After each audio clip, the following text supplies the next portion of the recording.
cela fait partie de votre formation de chercheur. Donc, je vous encourage vivement à prendre des notes, poser des questions, donner du feedback à vos collègues pour leur permettre d'améliorer leur travail. Merci. Ok, merci bien, le chef de département. Donc là, nous allons commencer.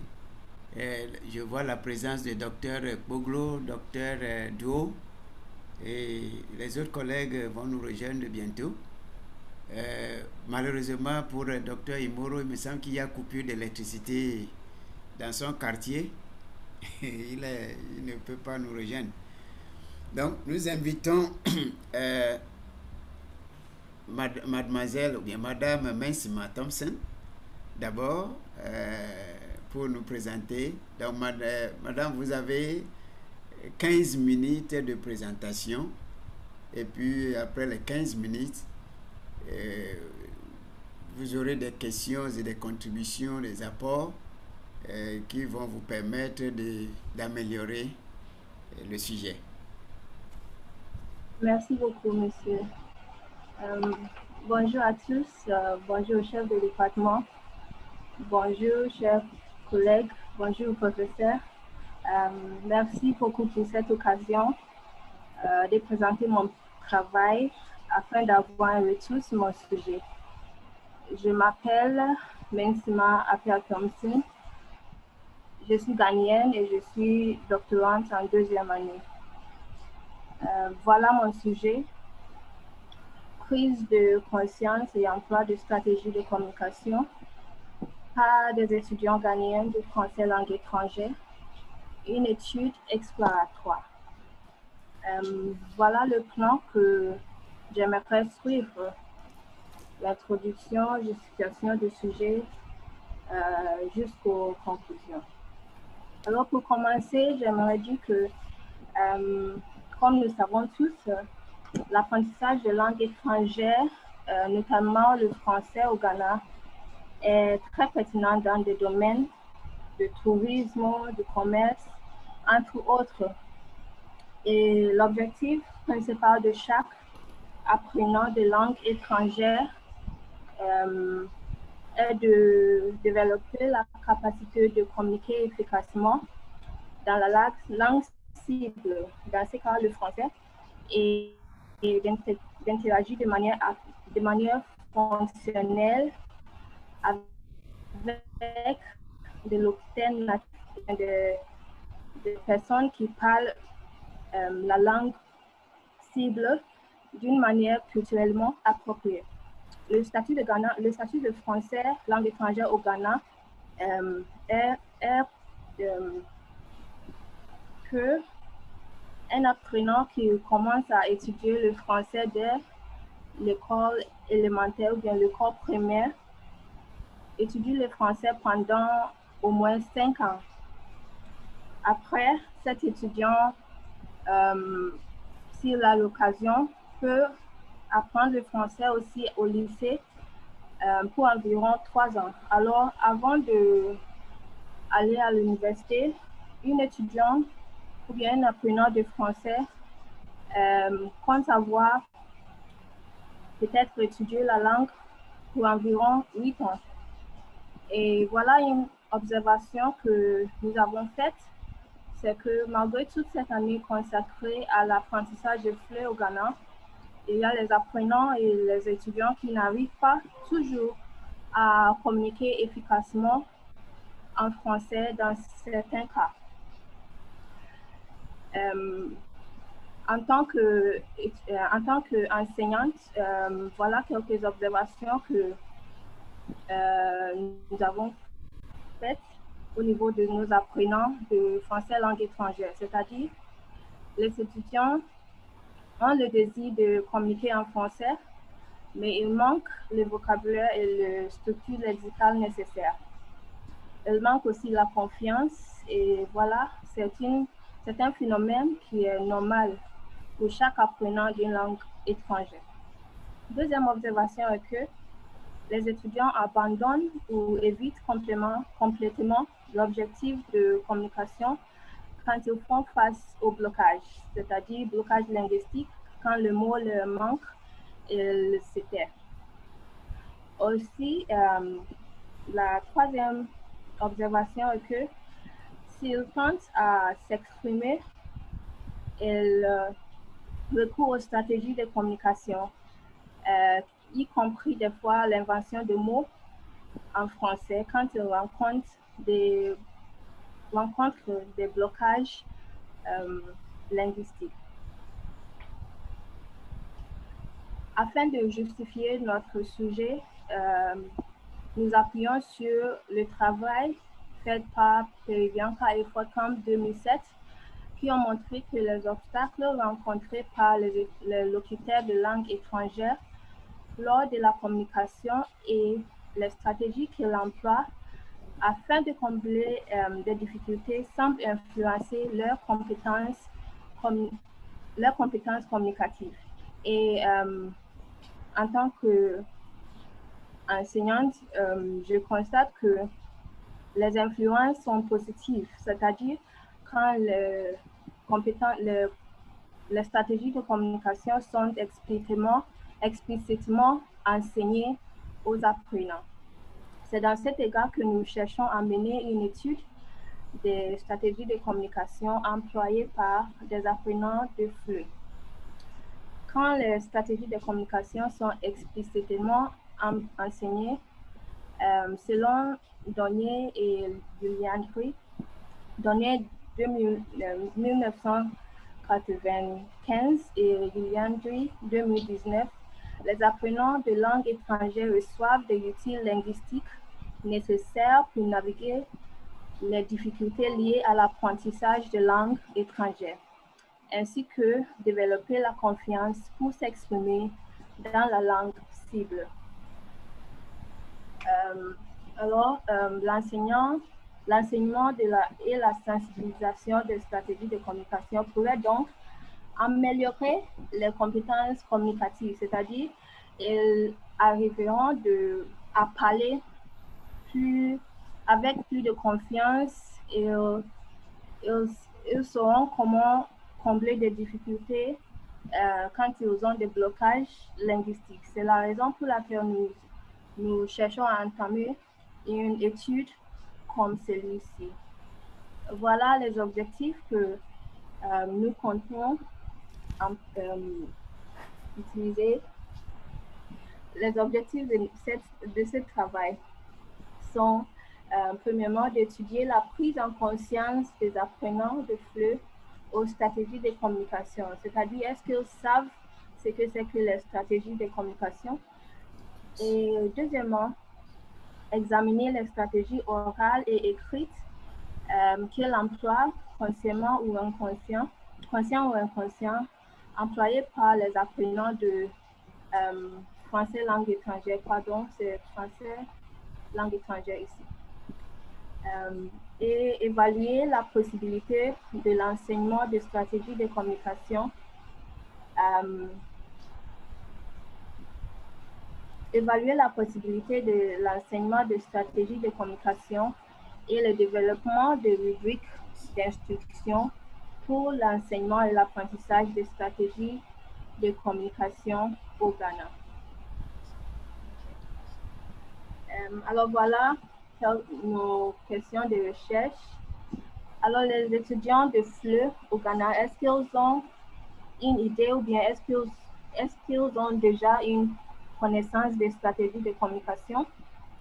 Quelles sont les stratégies de communication que les étudiants de FLE emploient déjà dans leur production? Et aussi, quels en sont les effets de l'enseignement des stratégies de communication sur les productions des étudiants de FLE?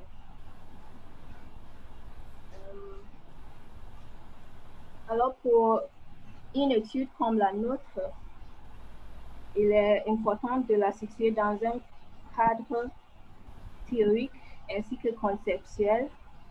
Et voilà une de théories que nous comptons utiliser, la théorie d'interlangue par Selinker, 1972. Alors, cette théorie a été développée par Selinker et pour entamer une explication, l'interlangue, c'est une langue intermédiaire en linguistique qui est marquée par des performances imparfaites des apprenants d'une langue cible, c'est-à-dire la langue qu'ils sont en train d'apprendre, et aussi les performances imparfaites de certaines règles de la langue cible. Alors,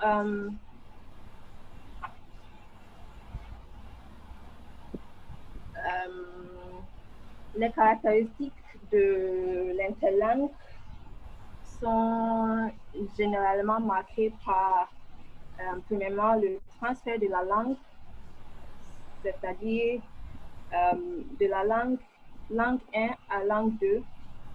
Alors, peut-être pour quelqu'un qui est anglophone, si je suis en train d'apprendre le français, j'ai l'habitude de peut-être faire un transfert de règles anglaises aux règles françaises. Alors, c'est ça le transfert de la langue, et aussi la généralisation excessive des principes de L2. Alors, si je sais que pour former des adverbes en français, il suffit juste d'ajouter le morphème ment.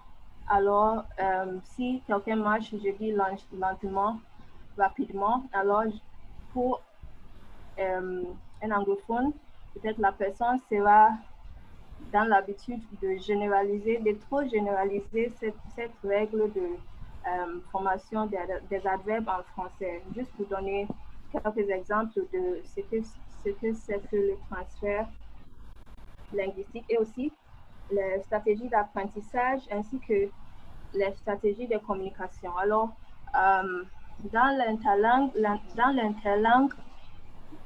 de quelqu'un qui apprend une langue, voilà quelques caractéristiques qui marquent l'interlangue. La deuxième théorie que nous visons à employer est la stratégie de communication, spécifiquement la version conçue par Donnier et Scott et aussi Caron 1977. Et cette théorie, ou bien cette stratégie de communication a été aussi inventée par Selinker, et les stratégies de communication sont aussi directement liées à la théorie d'interlangue. Alors, c'est quoi les stratégies de communication? Selon Donnier et Scott, c'est toutes les adaptations effectuées dans l'interlangue d'un locuteur non natif afin de véhiculer un message.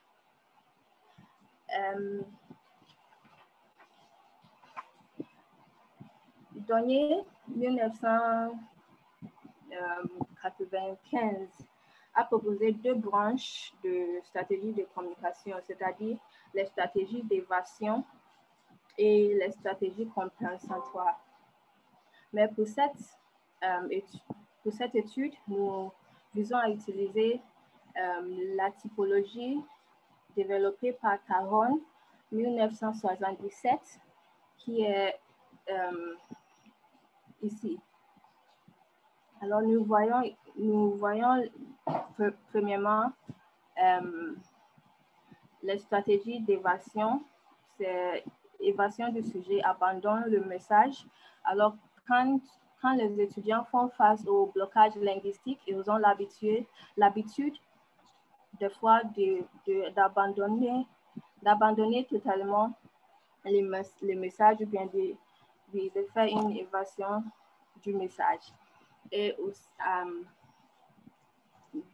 d'ici, paraphrase jusqu'à mime, voilà quelques stratégies compensatoires. C'est-à-dire, ils n'ont pas les outils linguistiques pour bien s'exprimer, mais ils le font quand même s'ils font des erreurs.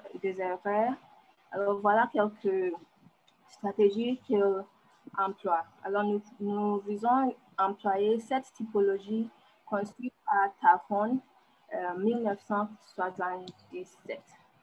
Et finalement, l'analyse conversationnelle par Hebben et Bowden 2013, qui a été conçue afin d'identifier comment les locuteurs non anglophones recourent à des stratégies de communication dans leur tentative d'atteindre l'objectif de communication et d'atteindre la compréhension avec d'autres locuteurs non anglophones. Alors, pour expliquer un peu cette théorie, si je me trouve dans un environnement totalement français et je suis anglophone, je suis forcée à utiliser ou bien employer la langue française, même si je ne parle pas couramment cette langue. Alors, la langue française devient la lingua franca et je suis forcée à parler le français parce que c'est la langue qui est parlée dans cet environnement. Alors, cette analyse, cette théorie cherche à analyser la conversation que moi, en tant qu'anglophone qui est en train d'étudier le français, va avoir avec un natif, ou bien un francophone, ou bien un français, ou bien quelqu'un qui parle français, quelqu'un qui a le français en tant que langue native. Alors, Hebben et Bowden ont conçu une analyse, bien une grille qui analyse les conversations de ces gens. Alors, en tant que travaux antérieurs, il y a beaucoup plus de... Vous avez 5 minutes. Hein? Ok, d'accord, monsieur. Merci. Alors, si c'est ok, je peux parler de méthodologie prévue pour ne pas prendre trop de temps. Alors, les méthodologies prévues, nous visons à échantillonner 40 apprenants de niveau A1, A2 d'une université privée afin de bien suivre le progrès des apprenants. Alors voilà quelques étapes que nous allons suivre. Nous allons faire le pré-test, c'est-à-dire une évaluation orale et écrite des apprenants avant d'entamer l'étude. C'est le test des performances. Et à travers ce test, nous allons noter les stratégies que l'emploi à parler, à écrit. Et après, distribution des questionnaires pour savoir si ils utilisent des stratégies de manière consciente ou inconsciente. Après, nous visons organiser un atelier pour enseigner explicitement les stratégies de communication orale et écrite, un post-test pour savoir si ce que nous avons enseigné est utilisé ou bien employé ou bien mis en œuvre par les apprenants. Après, distribution des questionnaires, organisation des forums, des discussions pour savoir leurs avis, ce qu'ils pensent, ainsi de suite.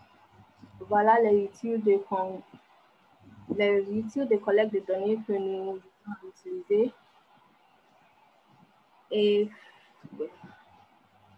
alors, pour conclure, nous sommes de l'avis que lorsque les enseignants se concentrent sur la mise en pratique des stratégies pour continuer les problèmes de production en R2, les apprenants auront les outils nécessaires et la confiance qu'il faut pour communiquer en langue étrangère. Et dans ce cas, pour communiquer efficacement dans la langue française.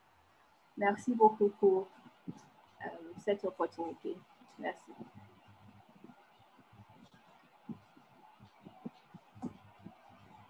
Merci, Madame Mensima, pour cette présentation. Maintenant, nous donnons la parole aux étudiants d'abord pour s'ils ont des questions à poser, ou bien des contributions à faire, ou bien des suggestions à faire. Les chers étudiants, vous êtes invités à poser vos questions ou à apporter vos contributions.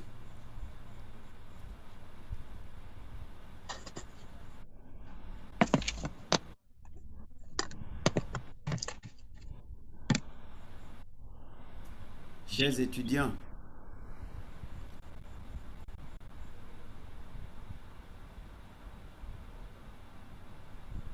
Docteur Kaiser, il y a la main de Alimatou, hein? Alimatou, oui, Alimatou, oui. Alimatou. Alimatou. Oui, bonjour. Merci. Oui, s'il vous plaît, est-ce que vous m'entendez? Oui. Allô? Oui, on vous attend. Oui, bonjour. Quand je vais faire votre exposé, vous étiez en train de parler de explicite. Je voudrais savoir comment cette méthode de communication explicite va aider les étudiants à s'exprimer bien. Merci. Ok. Merci beaucoup. Alors, est-ce que je prends toutes les questions ou bien je réponds aux questions, s'il vous plaît, M. Kaiser, Dr. Kaiser? Vas-y, un peu plus fort. Ah oui, je voulais savoir si je note les questions et répondre après ou bien je pourrais répondre aux questions au fur et à mesure. Oui, si on peut avoir 2-3 questions et puis vous répondez à ces questions. Oui. Ok. Il y a d'autres questions? Chers étudiants? Oui, docteur. Oui. Bonjour. Bonjour, c'est qui? C'est Sefako. Sefako, oui. Oui. Merci, Madame Mensima, pour votre présentation. J'aimerais savoir si la théorie de l'interlangue de Selinke, 1972, est-ce qu'on peut trouver une autre théorie, peut-être assez un peu récente? Ok. Ok, Oui. merci beaucoup. Oui. Prenons la troisième question et puis on lui donne la parole.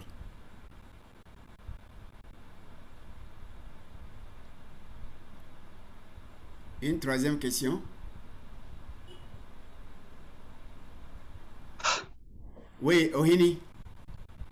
Oui, monsieur, bonjour. Bonjour à tous. Ma question est que, dès votre présentation, vous avez cité le transfert linguistique, c'est-à-dire, vous avez suggéré la morphologique. Et là, vous avez cité les formes de mots, comme dès lors que l'enfant ou bien l'apprenant est capable de noter que c'est telle ou telle manière qu'on forme les adverbes en français, il est tenté de transférer celui-ci à d'autres dans quelque communication. Mais j'aimerais savoir, les transferts linguistiques, est-ce que c'est seulement pour la morphologie ou bien c'est pour d'autres choses? Vous avez cité un exemple, mais j'aimerais savoir s'il y en a d'autres. Il y en a d'autres formes de transfert linguistique. Merci. Ok. Madame Mensima, Oui, monsieur. répondez à ces questions d'abord et puis on continue. Ok, merci beaucoup. Ok, alors la première question était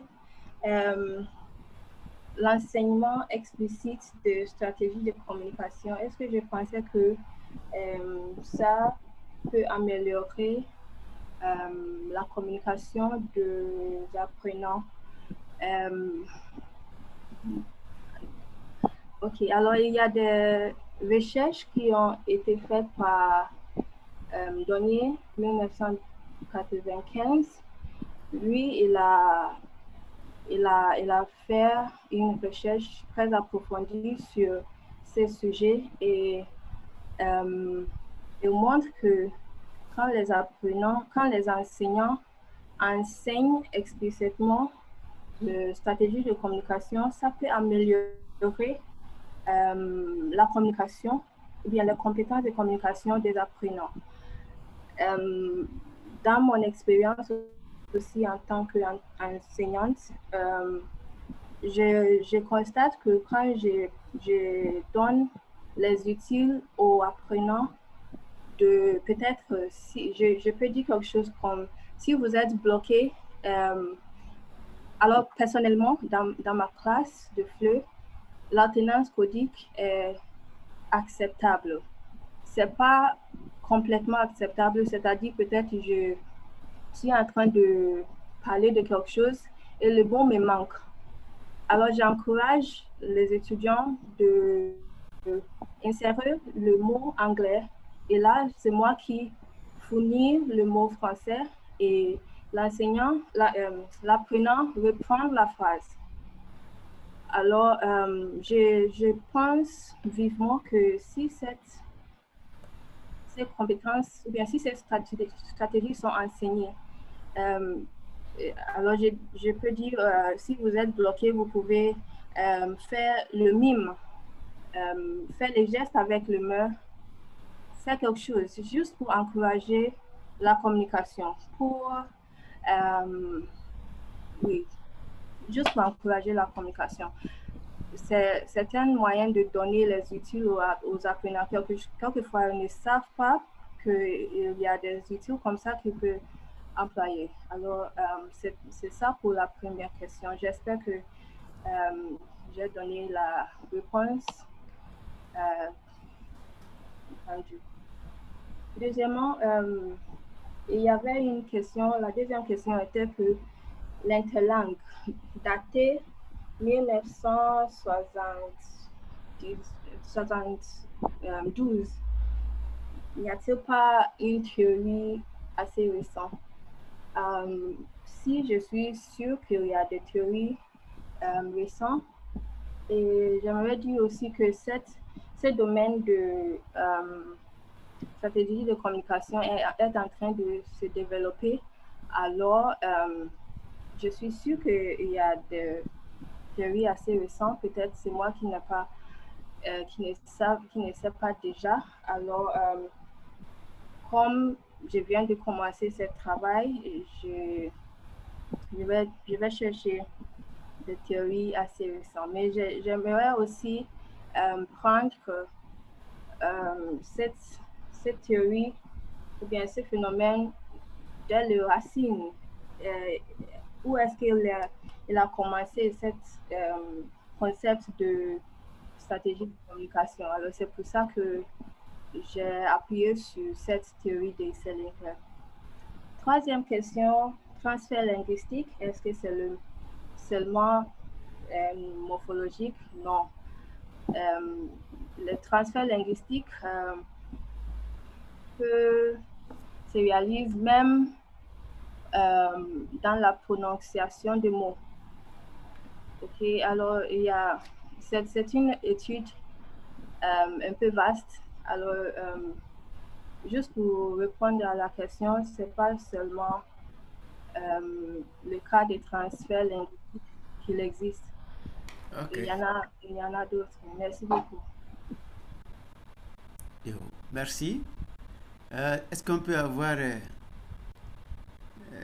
d'autres questions de la part des étudiants?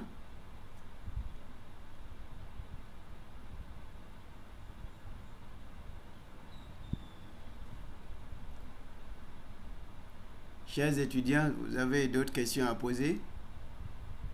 Ou bien des contributions par rapport à ce qu'elle vient de présenter?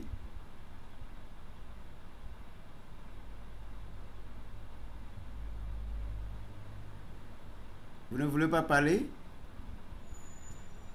Ok. Merci. Maintenant, nous donnons la parole au collègue. Elle m'a levé, vous n'avez pas vu? Pardon? Elle levé la... Il y a Timothy, oui. Merci, camarade, pour ce travail. Mais je voudrais une petite clarification. Au niveau de son introduction, elle parlait du fait que les étudiants manquaient de confiance et le vocabulaire adéquat pour pouvoir s'exprimer. Donc, c'est devenu un peu un obstacle à l'apprentissage de la langue. Mais je voudrais savoir, au lieu de manque de confiance, manque de vocabulaire adéquat, n'est-ce pas aussi peut-être une certaine négligence et une certaine aussi idée préconçue de la langue française? Aussi un obstacle, par exemple, à leur communication.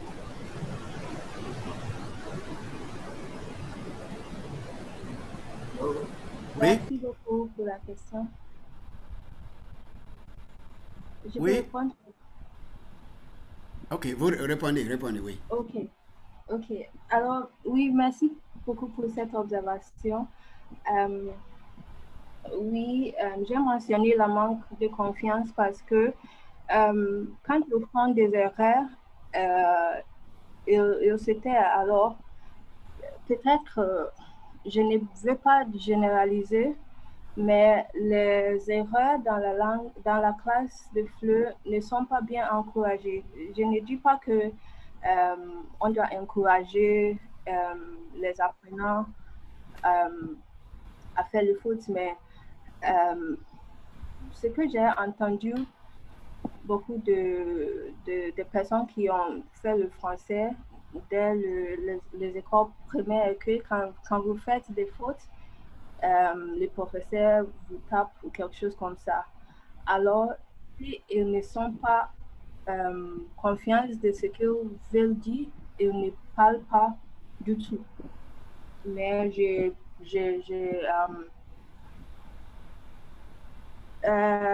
oui, je pense aussi que la négligence de quelques règles est la raison pour laquelle ils n'arrivent pas à communiquer efficacement. J'espère que j'ai répondu à votre question. Yeah. Merci beaucoup. Yeah.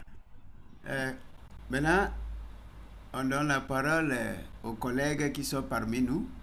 Je vois la main de Dr. Duo. Dr. Duo. Oui, vous m'entendez? Oui. Ok. D'accord. Ok, merci, Doc. Et je voudrais poser une ou deux questions. La première question sera dans le sens de ce que la question du doctorant Timothée a posé tout à l'heure, c'est ça dans le même cadre, et puis une autre question de clarification. Mais avant cela, je voudrais faire quelques petites remarques. Je voudrais que l'étudiante Thompson vienne nous montre la partie introduction. Okay. Voilà. Ok, il y a certaines choses, il y a certaines petites erreurs, certaines coquilles qu'on pouvait laisser passer, mais nous sommes dans un département de langue et là nous parlons de langue étrangère, l'enseignement de langue. Donc, ce que je voulais lui dire et par ricochet aussi aux autres doctorants ou étudiants en maîtrise, c'est que quand vous avez des présentations, c'est toujours bon de les partager aussi avec vos collègues ou bien avec les enseignants pour jeter un coup d'œil, ce qui éviterait certaines petites coquilles, certaines erreurs qui peuvent vous être préjudiciables. Et nous-mêmes, en tant qu'enseignants, quand on a des travaux, bien certains travaux, on les partage avec nos collègues aussi pour voir, parce que souvent, l'œil de l'autre peut nous être utile. Donc ici, quand on regarde, par exemple, objectif général de l'étude de langue étrangère, vous voyez, de langue étrangère, la deuxième ligne, Ah, oui. langue étrangère. Merci beaucoup. Voilà. Et puis, il y a aussi, là, par exemple, où on dit, le dernier paragraphe, malgré toutes ces années consacrées. Ça, c'est le passé employé sans auxiliaire. Voilà. Merci beaucoup. Voilà. Et puis, on va à la deuxième partie, slide 4.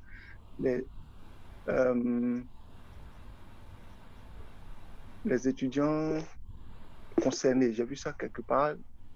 Les étudiants concernés, je ne sais pas si c'est slide. Je n'ai pas retenu la diapo, mais peut-être que j'ai vu concerner, les étudiants concernés, j'ai vu, bon, peut-être que ça doit être à la troisième diapo. Allons-y à la troisième diapo pour voir. Voilà. Troisième diapo. Bon, j'ai vu étudiants concernés avec eux muets. Et puis, ici. oui, voilà, concernés. Merci. Et puis allons-y, diapo 4.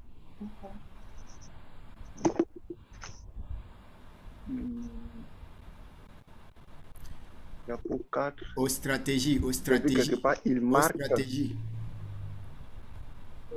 Oui, aux stratégies. Voilà, il y a. Voilà, O avec X. Voilà. Voilà, et puis bon, il y a certaines au niveau des objectifs. Donc, il y a, après, il faut relire, il y a certaines petites coquilles qui sont dedans. Maintenant, au niveau des questions, je voudrais savoir un peu, tout à l'heure, comme Timothée l'a demandé, quand vous parlez de manque de confiance, les étudiants qui arrêtent, comme le dirait Jean-Paul Sartre, l'enfer, c'est les autres.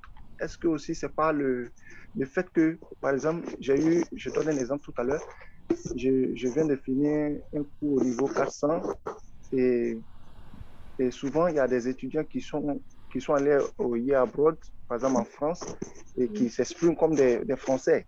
Et puis, bon, ceux qui sont restés, qui ne sont pas partis, et quand ceux qui sont allés au Year Abroad parlent, ceux qui sont restés ont souvent peur. Et souvent, tout à l'heure, j'ai eu un cas où il y a un étudiant qui se moquait de l'autre, et je lui ai dit que la prochaine fois qu'il le fait, je vais le pénaliser. Et donc, est-ce que aussi c'est pas le regard des autres qui fait que les élèves sont obligés d'abandonner? Est-ce que c'est seulement ce manque de confiance? Et puis, par ricochet, est-ce qu'on ne peut pas dire aussi que si les élèves abandonnent, est-ce que ce n'est pas aussi la qualité de l'enseignement? Parce que si l'enseignement est bien fait, l'enfant qui a des difficultés va se dire, bon, ça c'est bon, mais comme c'est très bien fait, je vais continuer, je sais qu'un jour, je vais bien m'exprimer en français. Ça, c'est la première question. Et puis, vous avez parlé de la théorie d'interlangue. Je voudrais que vous nous donniez encore un peu plus d'explications. Ça m'intéresse, je voudrais que vous nous donniez un peu, vous nous expliquiez un peu, vous attardiez un peu sur qu'est-ce que la théorie d'interlangue pour nous qui ne sommes pas spécialistes du FLE. Voilà. Donc, je vous remercie. Merci beaucoup, Dr. Tou.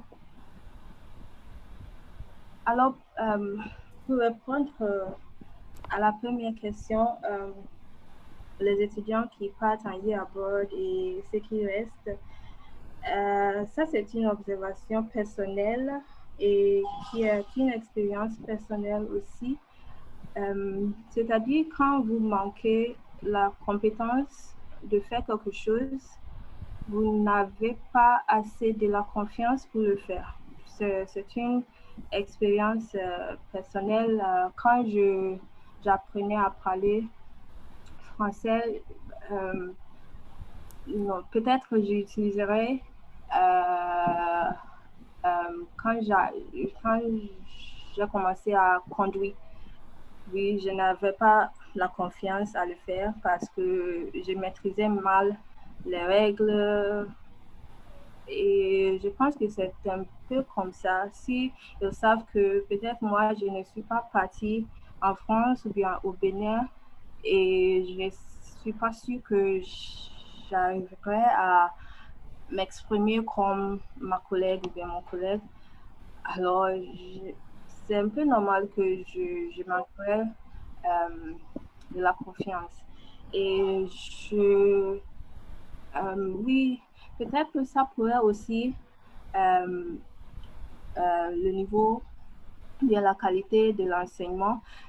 Je ne dis pas que la seule raison pour laquelle les étudiants n'arrivent pas à s'exprimer est parce que les stratégies de communication ne sont pas enseignées. Entre autres, il y a beaucoup plus de raisons pour lesquelles quelqu'un n'arrive pas à s'exprimer en français malgré toutes les années consacrées. Peut-être que ça pourrait aussi la qualité d'apprentissage de l'étudiant lui-même. S'il n'apprend pas les leçons, s'il ne pratique pas, il n'arrivera jamais à parler français couramment.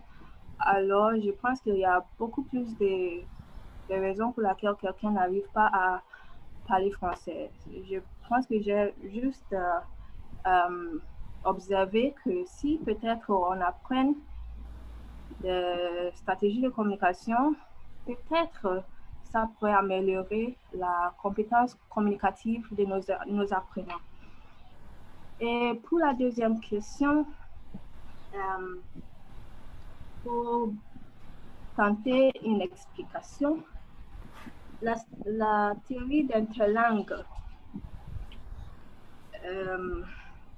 Ok, alors l'interlangue représente. Ok, alors j'essaie comme ça.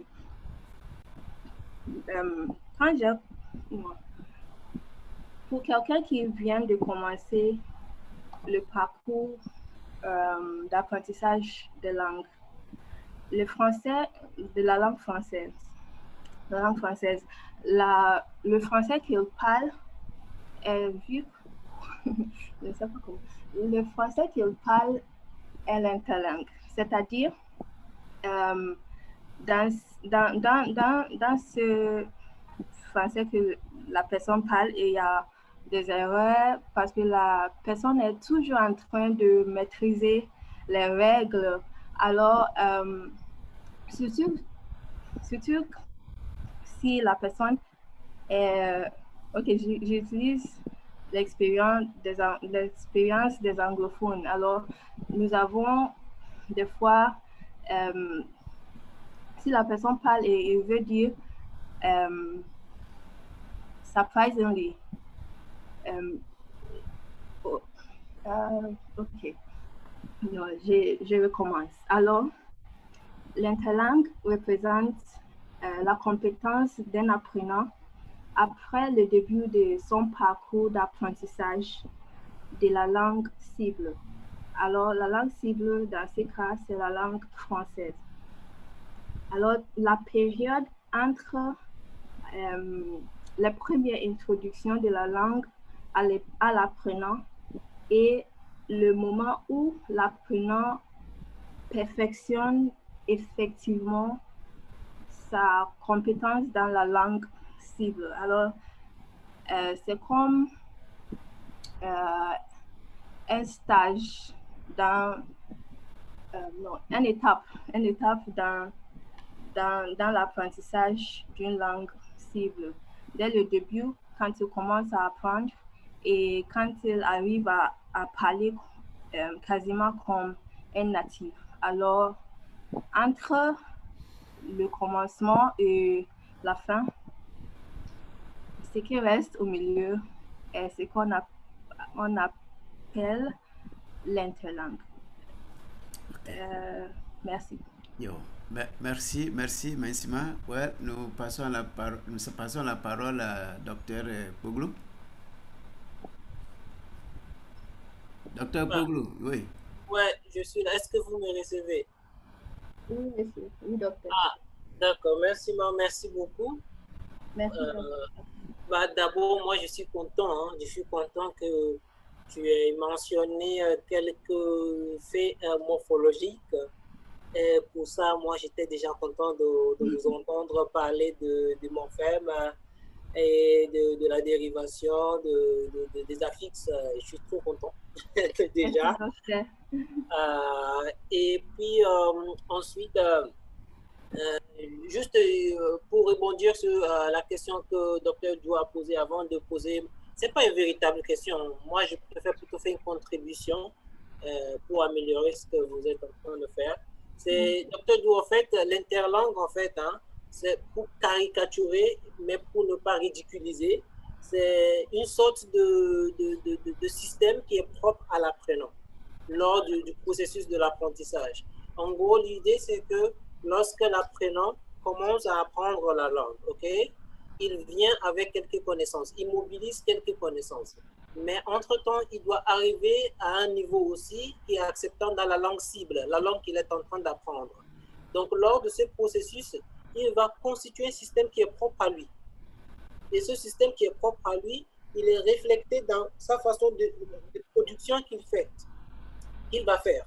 Voilà, donc s'il fait des erreurs aussi, ils sont réflexifs, ils reflètent essentiellement ce système qu'il a dû constituer pour lui-même. Je ne sais pas si c'est assez clair. Donc, en fait, si par exemple en anglais, ok, pour faire je sais pas, pour faire le pluriel, on met S à la fin, donc boys. Donc, un apprenant qui systématiquement qui va dire boys, girls, foots, ou dit feet, au lieu de feet, qui dit foots, qui va mettre S à la fin. L'idée, c'est que dans le système que l'apprenant a dû se constituer pour lui-même, ce S marque pluralité, donc il va étendre ça partout. Et donc, voici ce qui reflète le système qui est propre à lui. Et c'est ce système qu'on appelle l'interlangue. Donc, pour elle, son idée, c'est quoi? C'est qu'elle présuppose que l'apprenant a un système propre à lui. Donc, elle va investiguer les stratégies de communication qui sont propres à ce système de l'apprenant. Si je comprends bien, c'est exactement ce qu'elle essaie de faire. Voilà. Ouais. Donc, maintenant, je vais poser une petite question maintenant. À propos de la théorie de l'analyse conversationnelle, c'est juste qu'il y a une idée qui me trotte dans la tête et j'aimerais qu'on en discute en fait. Okay. Lorsque j'ai lu ce que vous avez présenté par rapport à la théorie, il semblerait, et je pense que vous pouvez me corriger, hein, il semblerait que cette théorie a été développée suite au fait qu'il y a des interlocuteurs qui n'ont pas une langue commune. En gros, les deux sont non natifs, sont non anglophones et ils essaient de parler une autre langue, j'imagine, ou bien l'anglais. C'est ça, non? Non, si je lis ce que vous avez mis ici, c'est l'impression que j'ai. Ah, d'accord. Oui, je vous comprends, monsieur. Est-ce que c'est ça? Est-ce que c'est ça? Est-ce que c'est le fait que, en fait, est-ce que c'est le fait que la théorie est construite sur des locuteurs qui sont non anglophones, mais qui n'ont pas une langue? En gros, je vous donne un exemple. Nos étudiants, avec leurs profs, ils peuvent parler en anglais. Vous voyez? Donc, il y a une base. Ils peuvent déployer l'anglais à tout moment. Mais je me pose la question, est-ce que la théorie que toi, tu utilises, est-ce que dans cette théorie, on a une même base comme ça, comme quoi les locuteurs ont le choix d'une autre langue, mais ils vont vouloir toujours s'exprimer en anglais? Est-ce que c'est ça? C'est suite à ça qu'on a construit la théorie? Je pense que je dois faire une lecture plus approfondie parce que ce que vous dites est aussi très probable. Alors, je dois peut-être le lire. Mais ce que j'ai compris est que peut-être moi, en tant qu'apprenant de la langue française, je me trouve en France et il n'y a personne qui parle anglais, alors je suis forcée à parler français. C'est la compréhension que j'avais quand j'ai vu cette théorie. Mais peut-être que je dois faire beaucoup plus de recherche, de la lecture sur cette théorie. Ah non, mais c'est la même compréhension que moi aussi j'ai. Hein. Moi aussi, j'ai cette même compréhension. Donc, si nous deux, on a la même compréhension, dans ce cas, est-ce que cette théorie ne va pas poser un souci? Parce que avec nos étudiants, eux, ils ne se retrouvent pas dans un environnement où ils ne peuvent pas parler l'anglais avec Ipexpo, où ils sont obligés de parler la langue étrangère. Dans leur cas, ils ont le choix de parler l'anglais. Oui. Et là, ils vont quand même vouloir parler le français. Donc, il y a une petite nuance. Et donc, peut-être qu'il va falloir nuancer un peu plus la théorie pour que ça soit adapté au cas que toi, tu étudies. OK. En fait, pour la collecte de données, je compte avoir je ne sais pas comment l'expliquer, mais j'aimerais demander à quelques francophones ici au Ghana d'avoir une conversation avec quelques étudiants. Et lors de cette conversation, nous allons recréer les stratégies qu'ils emploient. Et avec la prémisse que les francophones ne peuvent pas parler anglais, quelque chose comme ça. Ouais, mais moi, je pense que ça, c'est un bon compromis. Où, voilà, ouais. Donc, dans ce cas, on est pleinement dans notre compréhension de la théorie. Et donc, dans ce cas, je pense que ça aurait pallié à cette petite faille-là. Mais donc, si c'est cette façon que tu trouves pour régler le souci, pourquoi pas pour moi? Dans ce cas, bon, je vais devoir réfléchir encore, mais je pense qu'actuellement, ça devrait répondre à cette petite faille. Mais il y a une deuxième petite question, en fait. Donc, vous avez dit que vous allez sélectionner les étudiants de A1 et A2. Comment allez-vous mesurer leur niveau? Vous comptez faire quoi pour savoir si cet étudiant a un niveau A1 ou A2? Un test d'évaluation, juste pour savoir les niveaux des apprenants avant d'entamer la recherche. Tu as un test particulier ou bien tu vas développer un test toi-même suivant la logique de CSRL? Comment tu vas faire? Sur quelle base vas-tu dire cet intervenant à 1, à 2? Et sur quel test objectif et administrable partout peux-tu recruter des étudiants qui ont ce niveau-là?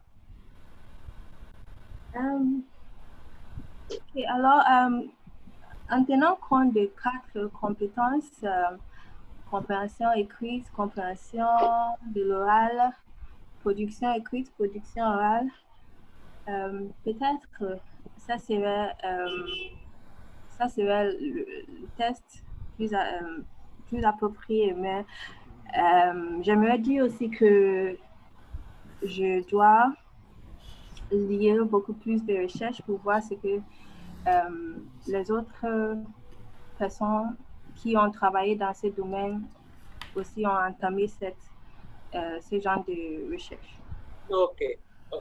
Et puis une dernière petite question pour ne pas trop monopoliser la parole. Oui. La théorie d'interlangue, je pense que ça fait partie des théories cognitivistes en général. Donc, si vous voulez être beaucoup plus récente, tu peux juste regarder dans cette direction. C'est la dernière chose que j'ai à dire. Merci. Okay, merci. La théorie cognitiviste, c'est ce que vous avez dit? Les théories cognitivistes. Ok. Voilà, donc ça fait partie de ça. Merci beaucoup, Dr Poglo. Dr Tchatchou? Dr Tchatchou? Je suis là, oui. Oui. Est-ce que vous avez des questions pour la candidate? Ok, moi, ce que je veux dire, c'est que j'aurais voulu avoir beaucoup plus de commentaires des étudiants parce que c'est censé être Graduate Student Seminar. Et ce que je vais encourager les étudiants, il faut écouter, réfléchir, poser des questions.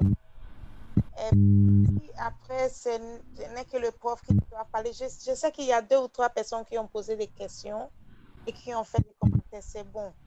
Mais même les commentaires que le docteur Dou, par exemple, a fait, c'est pourquoi vous êtes là. En tant que collègue de voix et de s'écouter, c'est ce qu'on appelle peer review, peer mentoring. Donc, j'attends à ce que vous ne venez avec cette idée que je vais juste écouter et partir. C'est pas OK. Donc, Hello? Oui, vous m'entendez? Oui, un peu plus fort, madame. Vous m'entendez? Oui, ça va maintenant. Oui, maintenant, oui. D'accord. Alors, pour Mensima, ce que je veux dire, c'est que par rapport à votre méthodologie, vous parlez de pré-test et de post-test et parlez de questions. Mais vous ne parlez pas d'observation. Moi, je pense que ce serait peut-être plus naturel de faire une observation. Vous avez une liste de ce que vous considérez être comme des stratégies de communication. Vous faites une observation pour voir ce qui est utilisé par les étudiants dans des contextes précis. Après, vous pouvez leur enseigner ces stratégies, comme vous le dites, pour voir s'il y aura peut-être une augmentation dans l'utilisation de ces stratégies. Sinon, parce que vous-même, vous avez dit que quelques-uns de ces stratégies sont inconscients. Alors, si vous demandez, si vous faites un questionnaire, les gens ne vont pas répondre parce que c'est inconscient. S'ils ne savent pas qu'ils utilisent ces stratégies, ce serait eux de répondre s'ils les utilisent ou pas. OK. Ils ne connaissent même pas que ces stratégies aussi existent. Donc, je pense qu'il faut revoir la manière de faire la collecte de données. On peut en parler peut-être, mais j'ai peur que peut-être, si vous voyez ça, ça peut aller quelque part. Mais sinon, je pense que Merci, madame. Merci, docteur Tchatchou. Yeah, j'ai vu les doigts de Rachidi. Oui, docteur. Docteur, vous m'entendez? Oui. OK. Merci beaucoup. Mademoiselle Mensima Thompson, merci bien pour la présentation. Merci beaucoup. J'ai toute une petite, je ne sais pas si je vais l'appeler question ou observation, mais c'est plutôt laïque de ma part, puisque je n'ai pas de connaissances en linguistique ou bien en langue. Mais pendant votre présentation, vous avez donné un exemple sur le fait que en tant qu'enseignante, vous êtes en classe et un apprenant est en train de faire une phrase. Et en la faisant, il a du mal à trouver le mot approprié ou bien le mot propice en français. Et donc, vous l'encouragez de le dire en anglais et vous allez lui donner le mot en français et il va répéter. C'est très bien, c'est une bonne stratégie. Mais vous ne pensez pas qu'il y aurait un certain problème, surtout en ce qui concerne les verbes? Et je m'explique. Quand un étudiant dit, il est en train de faire une phrase et il dit, je vais, donc vous lui demandez de le dire en anglais. Donc il dit, je vais à la librairie. Au fait, il voulait dire à la bibliothèque. N'est-ce pas? Donc vous lui dites, oh, la librairie, la bibliothèque. Lui, en anglais, il a dit library. Je vais à la library. Donc, vous lui donnez le mot bibliothèque. Là, pas de problème. Il comprend immédiatement que library en anglais, c'est bibliothèque en français. Mais prenons un autre exemple, une seconde phrase.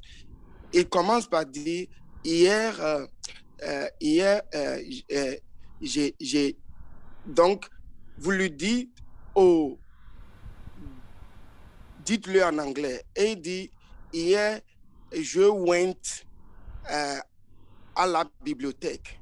Maintenant, vous lui dites, oh, hier, j'étais. Je me demande comment est-ce que, ou bien hier, je suis allé, disons, hier, je suis allé. Je me demande s'il n'y aura pas de problème à ce niveau où bien l'apprenant maintenant aura à faire recours à sa compétence grammaticale pour comprendre que en français, je suis allé là-bas est au passé composé et le suis là n'est pas I am. Je ne sais pas si vous avez compris ma question. Oui, merci. Oui, monsieur. Oui, j'ai bien compris votre question. Merci. Alors, peut-être que je devais fonder cette étude sur l'approche communicative développée par le CECRL qui dit que pour ne pas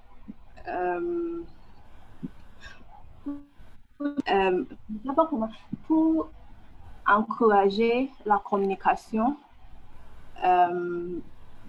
il faut bien donner les outils aux apprenants à parler. L'approche communicative mettre l'appui sur la communication.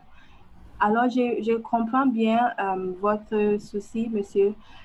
Je ne veux pas justifier que c'est la bonne méthode ou pas, mais je pense que si vous allez, ou bien si moi je donne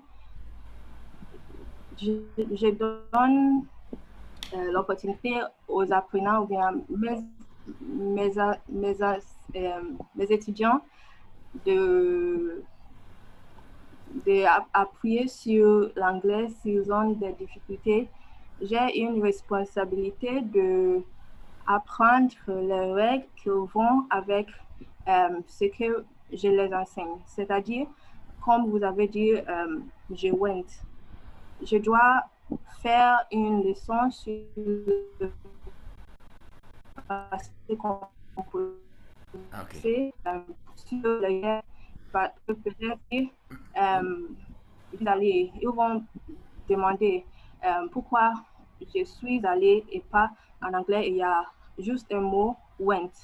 Alors je dois expliquer tout ça. C'est pas juste que je donne le mot et je laisse comme ça.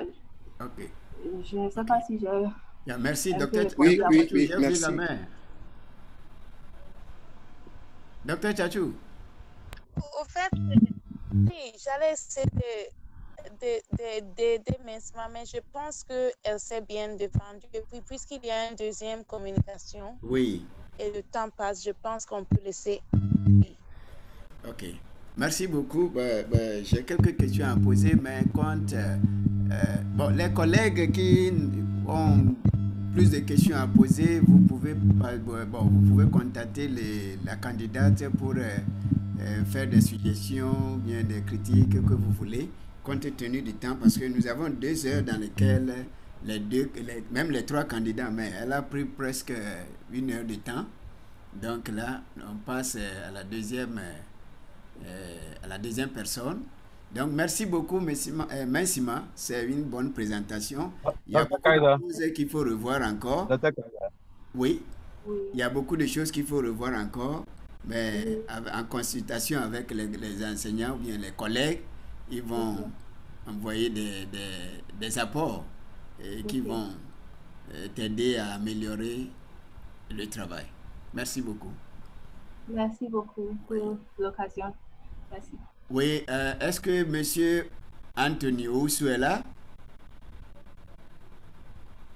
Oui, bonjour, docteur, je suis là. Oui, donc vous avez 15 minutes pour la présentation et à la suite, vous aurez des questions à répondre. Ok, docteur. Je peux partager mon écran. Il faut enlever les... Ah oui, diapo. pardon.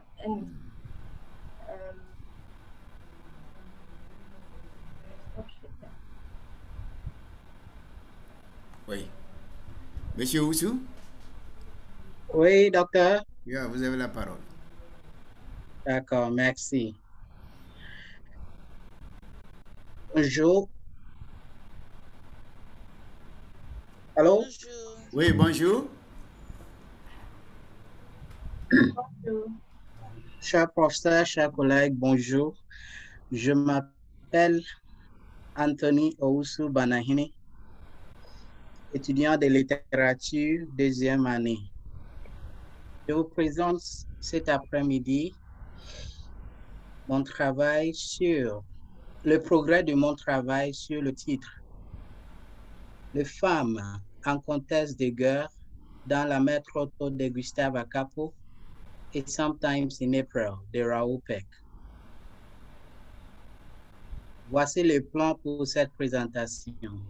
D'abord, je vais faire un rappel du séminaire 1 et puis je vais travailler sur l'étude des travaux antérieurs, le cadre théorique et enfin la conclusion. Maintenant, le rappel. Après les indépendances en Afrique, les différents mouvements féministes regroupent des femmes de différents secteurs de la société africaine. Le but est de remettre en question. Alors, le mouvement féministe tente de conférer aux femmes les mêmes droits et le privilège qu'aux hommes.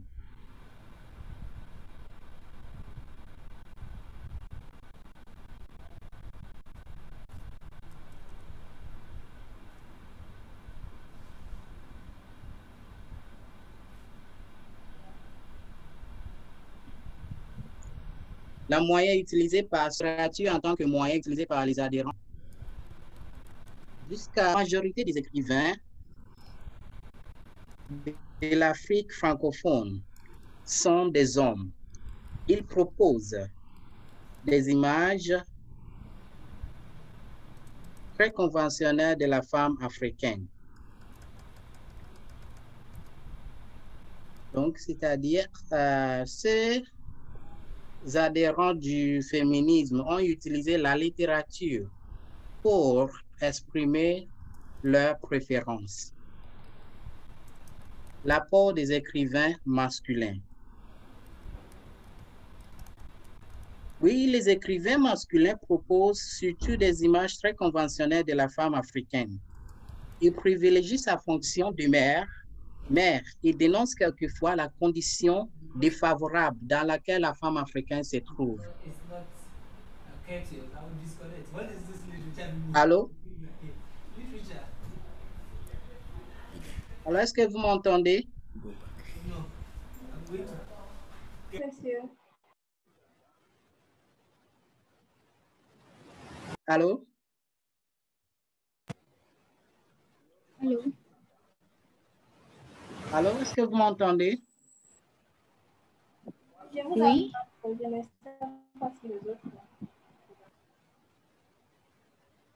Ok, donc je continue.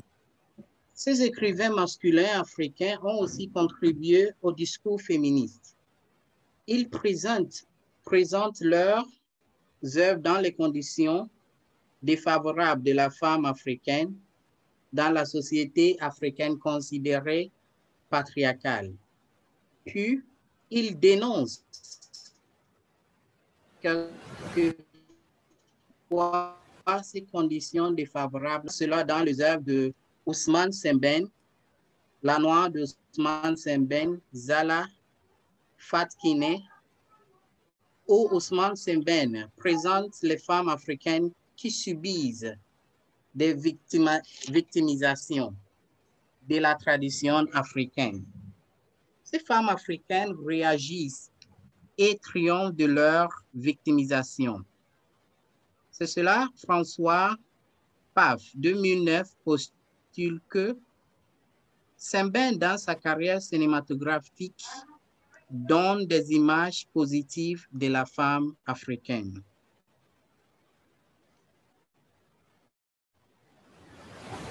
Maintenant, les deux thèses du corpus. On voit que les deux thèses du corpus, La Maître Otto de Gustave Akapo et Sometimes in April, sont écrits par les hommes. Donc, on va voir comment ces auteurs présentent l'image de la femme africaine. La problématique.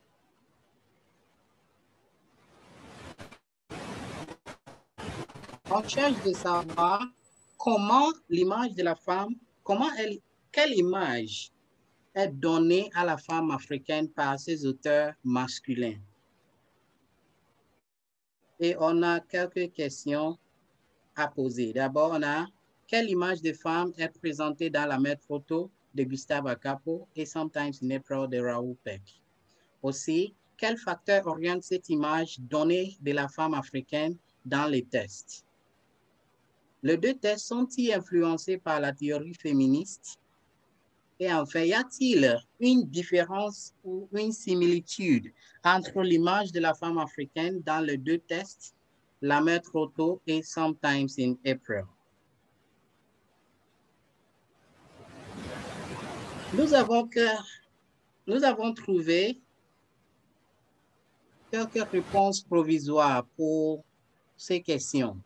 D'abord, on voit que les deux tests dépeignent une image qui permet au lecteur ou spectateur d'apprécier les qualités positives et les forces aussi bien que les faiblesses de la femme africaine. Aussi, on voit que la vulnérabilité des femmes dans la société patriarcale et la situation de guerre oriente l'image donnée de la femme africaine dans les tests. Féministes qui examinent les conditions des femmes et essaient de renverser le système patriarcal qui est au détriment des femmes. Maintenant, passons-nous sur l'objectif de la recherche. Nous voulons faire, ou bien nous faisons une étude approfondie sur l'image de la femme africaine par les écrivains masculins. Et nous voulons identifier aussi les facteurs qui orientent l'image donnée de la femme africaine dans les deux tests du corpus. Identifier aussi les conditions de la femme africaine pendant la guerre. Maintenant, justification du choix. D'abord, la femme africaine et la guerre. L'Afrique porte les cicatrices de guerre ivoirienne, rwandaise, libérienne, etc. La femme africaine est souvent considérée comme vulnérable et victime de la guerre. Cela nous donne l'intérêt de savoir d'autres aspects de la femme africaine en temps de guerre. Aussi, nous avons constaté qu'il y a peu d'études qui sont concentrées sur l'image de la femme. C'est une étude qui compare un roman, ça c'est La Maître Otto de Gustave Akapo, et un film, Sometimes in April de Raoul Peck, qui n'ont jamais été étudiés ensemble.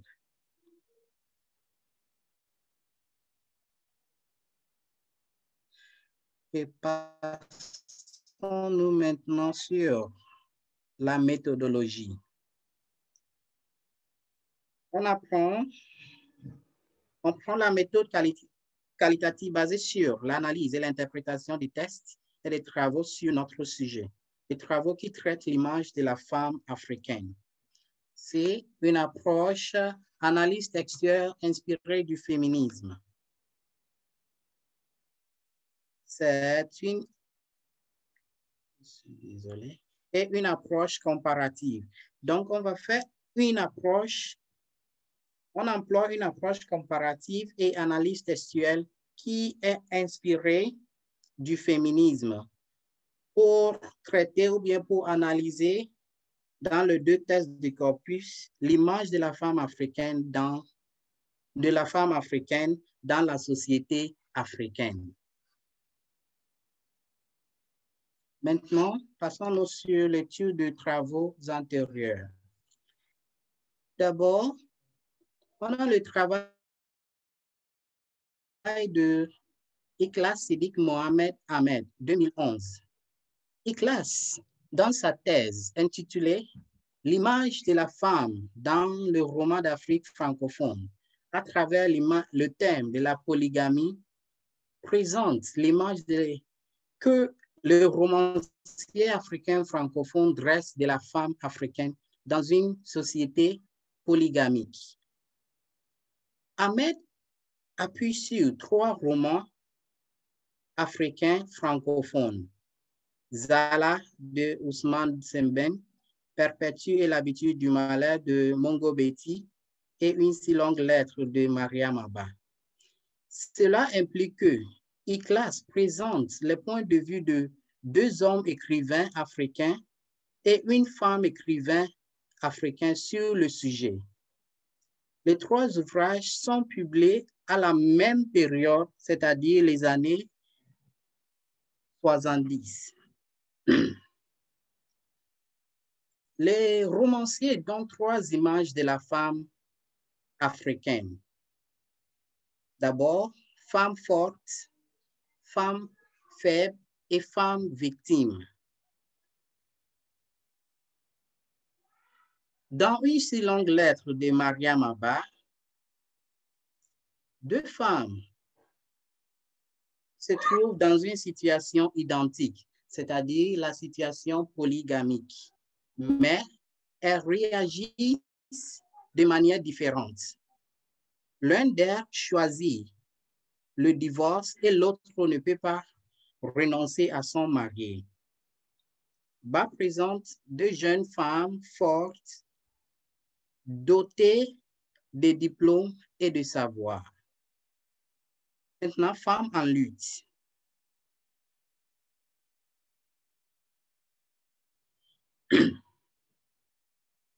Ikhlas constate que Mariam Abba, dans son travail, ou bien dans son roman, Une si longue lettre, présente les femmes africaines qui subissent les tortures physiques et morales dans le système polygamique. Ces femmes réagissent et triomphent de ces victimisations. Dans le travail de Mongo, le travail de Ousmane Sembène,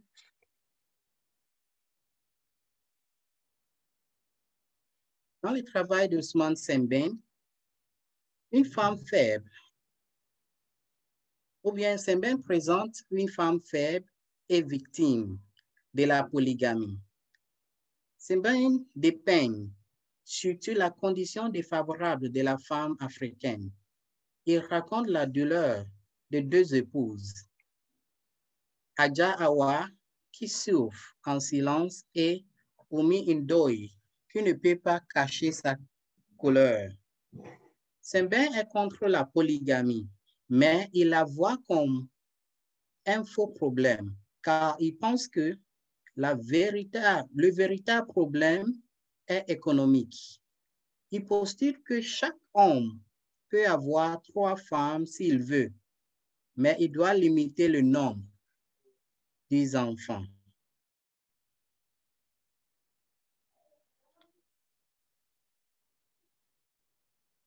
Dans Perpétue de Mongo Betty, Betty présente également une femme faible et victime. Perpétue est morte parce qu'elle ne trouve pas de médicaments pour se soigner, morte prématurément en couche. Désolé. La condition défavorable de la femme africaine est présentée ici. Le mariage précoce. Perpétue mène une vie de misère et de souffrance avec son mari, un fonctionnaire, qui prend une autre épouse pendant son absence à cause de l'accouchement. Donc, on voit ici que les 2 hommes écrivains, c'est-à-dire Ousmane Sembène et Mongo Betty, présentent une image négatives sur la femme africaine. La femme qui est faible et aussi la femme qui est victime de la polygamie. Maintenant, femme forte, intelligente et courageuse par l'écrivain féminin. Dans une si longue lettre de Mariam Abba présente des femmes africaines qui sont très intelligentes, fortes et courageuses. C'est-à-dire, on a Ramatoulaye et Aïssatou qui sont très fortes, qui sont dotées de diplômes et de savoir.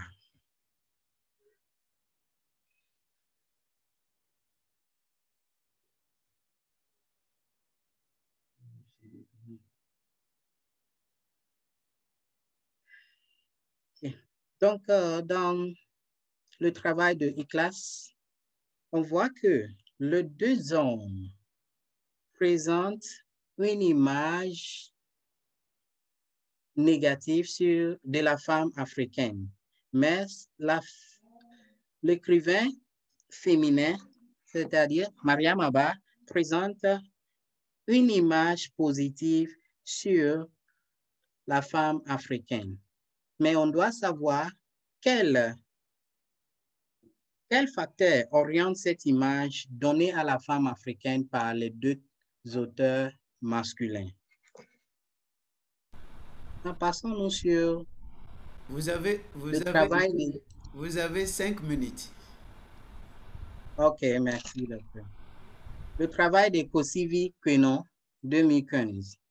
Kosivi Kwenon, dans son mémoire, L'intérieur de la nuit et contour du jour qui vient de Leonora Miona, présente l'image de la femme africaine par une femme écrivain, de la femme africaine, femme comme mère, femme émancipée, femme phallique, femme en lutte.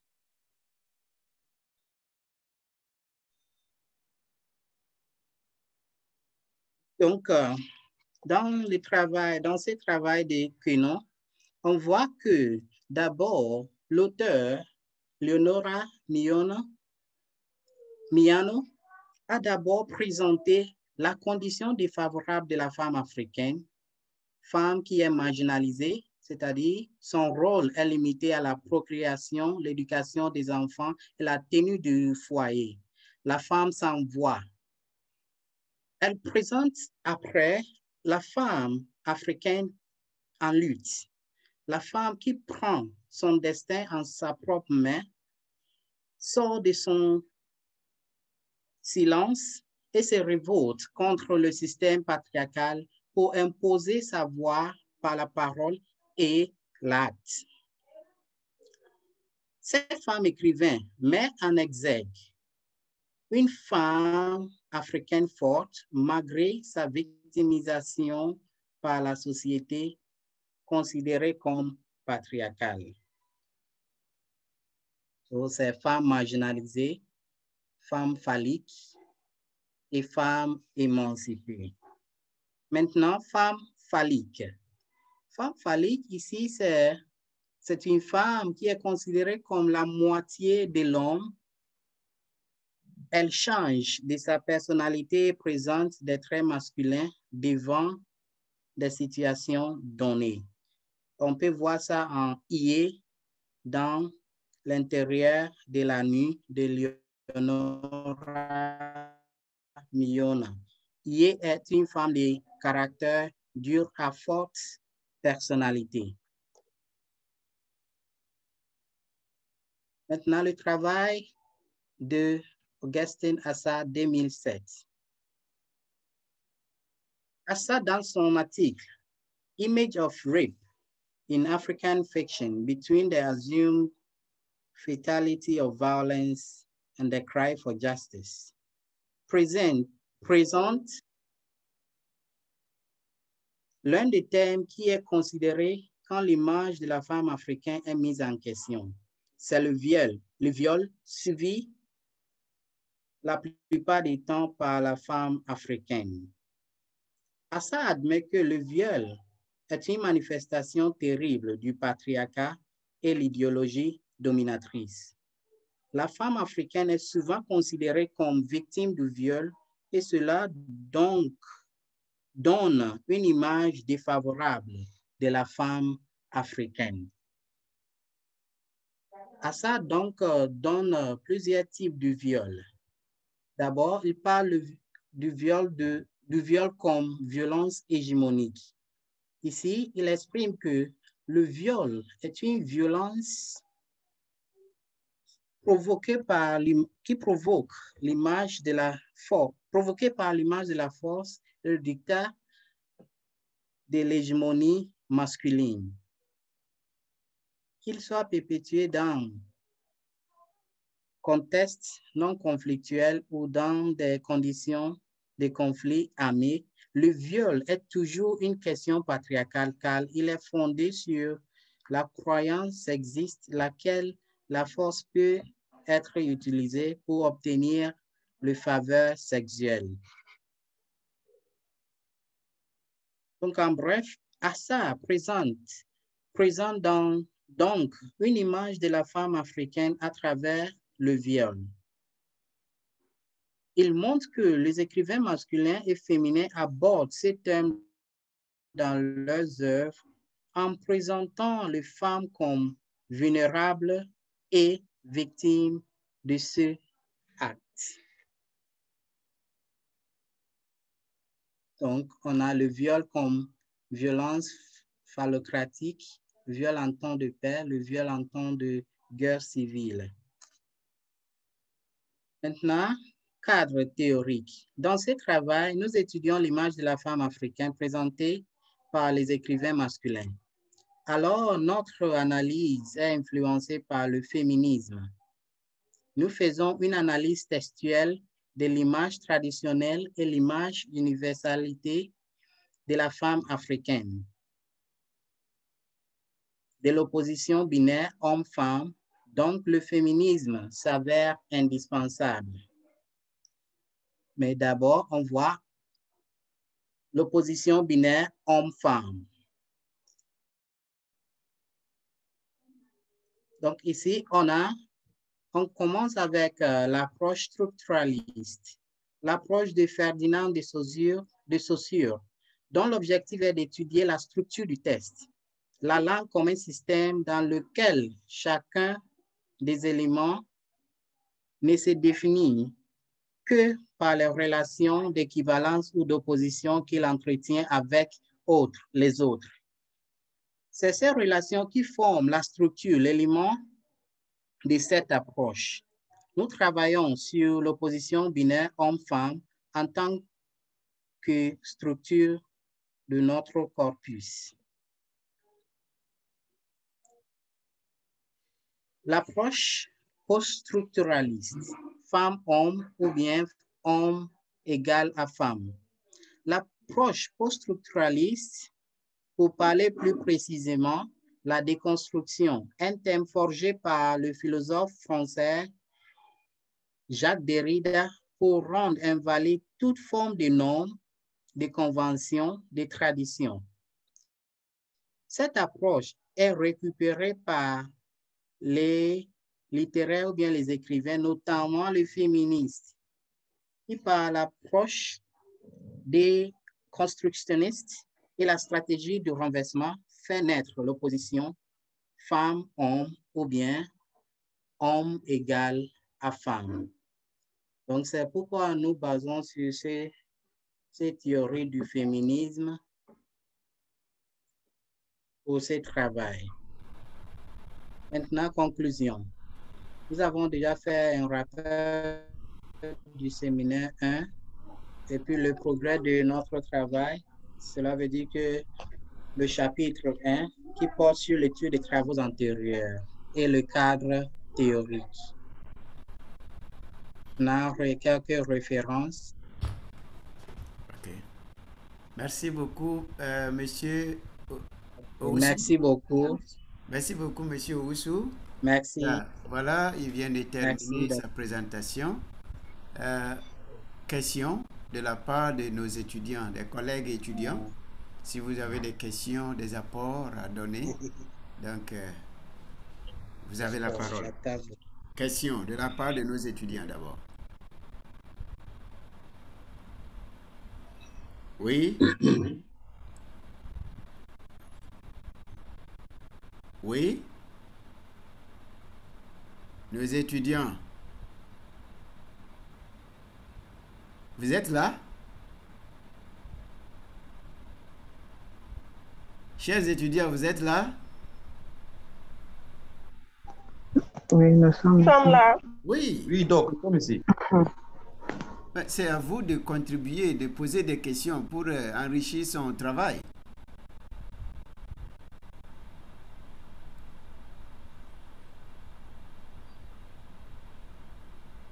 Oui.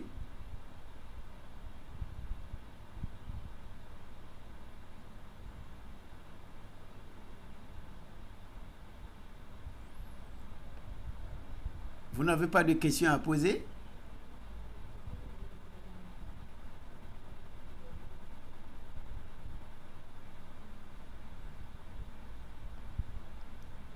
Oui, docteur Tchadjo, vous voulez dire quelque chose? Oui, j'allais dire que peut-être il y en a qui se disent qu'ils ne sont pas littéraires. Mais on n'a pas besoin d'être littéraire pour pouvoir contribuer.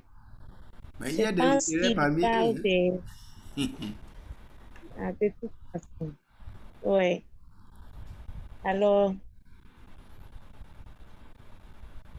je pense que les thématiques sont assez réelles pour pouvoir susciter même une discussion, même s'il n'y a pas de questions en tant que telles. Oui. Chers étudiants,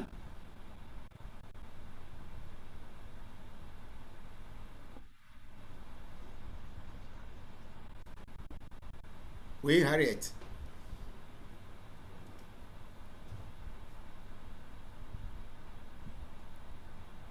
Docteur, s'il vous plaît, pas de questions.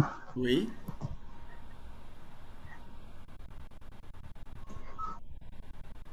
Vous n'avez pas de questions? Non, docteur. Peut-être que vous voulez discuter une partie de sa présentation, oui? Vous êtes... Rachid.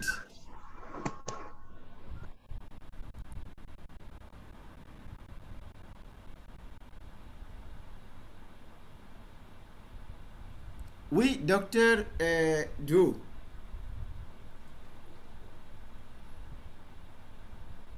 Ok. Bonsoir encore, docteur Kaïsa. Bonsoir, oui. Merci pour la parole. Bon, je vais poser quelques petites questions à notre doctorant. Et voilà, pour qu'il nous donne d'amples informations sur son Docteur, sujet. je ne suis pas doctorant, s'il vous plaît. Vous, c'est... Oui, voilà. Deuxième année en master. Ok. Bon, il a répondu à ma première... Oui. Il a répondu à ma première question. Parce qu'il a dit, étudiant en deuxième année. Donc, je voulais... Voilà. Donc, il a été prévoyant. Et il a répondu déjà à une partie, à la première question, parce qu'il a dit, je suis étudiant en deuxième année. Bon, je voulais lui demander deuxième année de undergraduate ou bien de maîtrise ou bien de doctorat. OK. D'abord, la première remarque que j'ai faite, je ne sais pas si les autres aussi ont fait la même remarque que moi, c'est qu'il s'est beaucoup attardé sur les travaux antérieurs. Oui. C'est comme quelqu'un, on l'appelle, on dit le jour de la fête de l'indépendance, de venir chanter devant le président, et puis il fait les éloges, et puis maintenant le temps de chanter, on lui dit merci, merci, merci, merci. Bon, là, il a parlé, il a parlé des travaux antérieurs, mais lui-même, il dit quoi? Parce que là, je n'ai pas vraiment suivi un peu sa logique. C'est-à-dire, ou bien c'est sur ces travaux antérieurs-là qu'il a essayé d'asseoir son travail, mais je n'ai pas vraiment suivi. Ça, c'est la première question.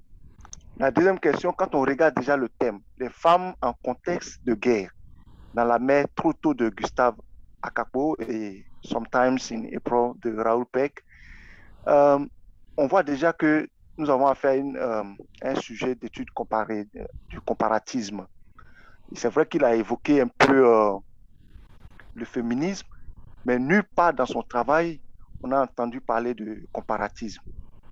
Du coup, on est un peu perdu parce que c'est vrai qu'il est là question de femmes et tout ça, mais c'est une étude comparée. Il essaie de faire une étude comparée de deux auteurs. Donc, on ne voit pas les éléments non seulement théoriques, mais aussi, je veux dire, contextuels même du comparatisme dans son travail. Maintenant, ça c'est deuxième remarque. La troisième remarque, c'est qu'il a parlé de Samben Ousmane et puis Mongo Betty. Bon, ça c'était un travail antérieur, donc, mais s'il a cité, ça veut dire qu'il il fait corps avec cette thèse. Et selon celui qui a publié l'article ou bien celui qui a écrit cette publication, qu'il a partagé avec nous, il a cité Mongo Betty et puis Samben Ousmane, qui sont un peu dans la posture du regard péjoratif sur la femme africaine. Alors que, et il s'est arrêté là. Alors que quand on regarde un peu la littérature africaine, on voit par exemple Senghor, Kamara Lai, par exemple Senghor dans Chaka, Kamara Lai dans L'Enfant Noir, il fait vraiment un poème vraiment dithyrambique sur la femme noire. Il dit femme noire, femme africaine, oh toi ma mère, je pense à toi. Oh Dama, toi qui me portas sur le dos, toi qui m'allaitas. Donc, quand on regarde Chaka, ça dit qu'ils ont un regard vraiment... la femme est comme une reine dans les œuvres de Senghor. C'est au bout d'un certain moment, par exemple, que les femmes ont décidé de parler aussi, en leur propre nom, pour dire c'est vrai que vous les hommes vous nous parlez, vous nous aidez et tout ça, nous avons soutenu dans la lutte contre le colonisateur, la lutte pour l'indépendance, mais aujourd'hui nous voulons que aussi vous nous souteniez, vous acceptez notre féminisme. Voilà. Awa Thiam en 1978 va dire par exemple la femme doit prendre son destin en main. Elle ne doit plus être l'objet de l'écriture des hommes, mais sujet et objet de sa propre écriture. Donc, voilà autant d'éléments, par exemple, pour étayer le sujet. Mais il a parlé, il a cité seulement des œuvres antérieures, mais pour lui-même, sa position, je n'ai pas vraiment vu. Et je n'ai pas vu aussi de traces de comparatisme dans son devoir, dans son travail. Pour un sujet comme ça, il doit, dans l'aspect théorique, il doit forcément parler du comparatisme. Bon, comparatisme, je veux pas dire de quelle école, par exemple de l'école de l'Europe, de France ou bien de l'Amérique, mais au moins voir quelques traces du comparatisme dans son travail. Il n'a sûrement qu'évoqué le féminisme, et là, je pense qu'il doit approfondir encore son travail pour nous faire ressortir au niveau théorique le comparatisme. Parce que là, on parle de comparaison, on parle d'un regard croisé de deux auteurs sur les femmes. Et dès lors qu'il y a 1 plus 1, il y a comparaison. Voilà un peu pêle-mêle ce que je voulais dire par rapport à son sujet. Ok, merci. Yeah, merci bien, Dr. Dou. Yes, d'autres remarques? Merci, Oui, Dr. Dou. Je vous en prie. Yeah, Monsieur Oussou. Oui, docteur. Oui, j'ai remarqué que vous êtes toujours à la phase pré-rédactionnelle de votre travail. Parce que vous avez présenté, vous avez fait un rappel du séminaire 1. Et tout ce que vous avez fait dans le séminaire 1, c'est juste la même chose que vous présentez aujourd'hui.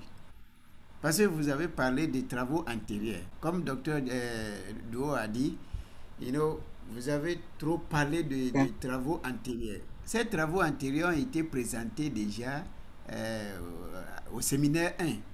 Donc ici, on s'attend à voir au moins le début de votre, la démarche de votre travail, mais cela ne se voit pas. C'est pour cela même que moi, lorsqu'il s'agit des comparaisons, donc vous parlez de comparaisons femmes ou femmes et hommes ou femmes égale hommes, on n'a pas bien saisi, vous n'avez pas démontré en tant que tel ce que vous voulez dire par là, parce que vous avez beaucoup perdu de temps sur les travaux antérieurs. Vous voyez, mais on s'attend maintenant à voir, parce que ces travaux antérieurs, parce que ce sont les choses que vous avez déjà lues et qui servent de base pour votre travail. Donc, si vous retournez encore avec ces travaux antérieurs, et avoir beaucoup de temps sur ça, au dépend du travail même, donc vous n'allez pas... finir à temps. Donc, il faut essayer de voir ces travaux sont là, vous les avez déjà étudiés, et maintenant, qu'est-ce que vous pouvez nous dire maintenant, à partir de ces travaux, ce que vous entamez, votre travail proprement dit, comment est-ce que vous débutez le travail même maintenant?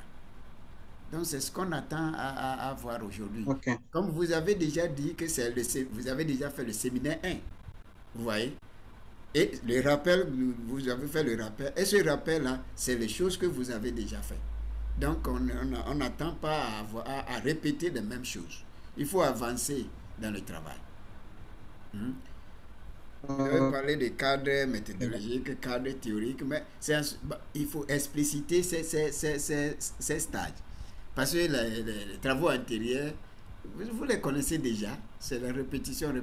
Maintenant, il faut expliquer les cadres théoriques et démontrer comment vous allez procéder à travers les cadres théoriques, ou bien comment votre méthodologie, le cadre méthodologique va vous aider à vous retrouver.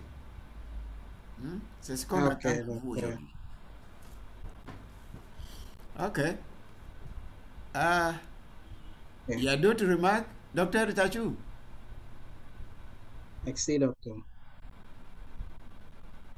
Ok, alors c'est un peu dans le même sens aussi, parce que je me demandais ce qui avait changé depuis. Parce que surtout pour ceux qui sont en deuxième année, ce serait étrange parce que vous aviez 6 mois gratuits, plus ou moins, à travailler avant le commencement de l'année. Et même, c'était depuis septembre qu'on vous a donné vos directeurs de mémoire, etc.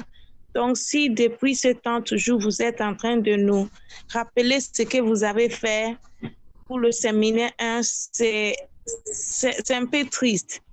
Il faut savoir, et je le dis pour vous tous, c'est que si vous n'arrivez pas à terminer votre mémoire en temps voulu, il faut encore payer des frais. C'est compliqué, hein?